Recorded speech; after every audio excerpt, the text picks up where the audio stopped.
Growing with some outrage after the NRA released some new robocalls to residents of the Newtown, Connecticut community about these measures. Just take a listen for yourself at the calls. Despite an outcry of public opposition, anti-gun legislators are aggressively pursuing numerous proposals that are designed to disarm and punish law-abiding gun owners and sportsmen. You and your colleague, Senator Chris Murphy, who is also a Democrat from Connecticut, wrote a letter to the NRA saying, quote, with these robocalls, the NRA has stooped to a new low in the debate over how to best protect our kids and our communities. Making these calls opens a wound that these families are still trying hard to heal.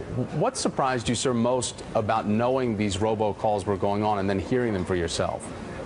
I was absolutely astonished as well as outraged that the NRA is calling families in Newtown, Connecticut, impacted by this horrific tragedy and reopening wounds and feelings of grief and hurt that remain very real for these families. And the reason I was so surprised is that, you know, it had to be calculated and intentional. They have the technology to avoid calling certain areas, and even if they had that technology, they chose to go ahead and do it. So I think the NRA not only should cease and desist the phone calls, but also it owes Newtown an apology. And I think that everyone is entitled to an opinion, everyone is entitled to political action, but to make these calls really is beyond the pale.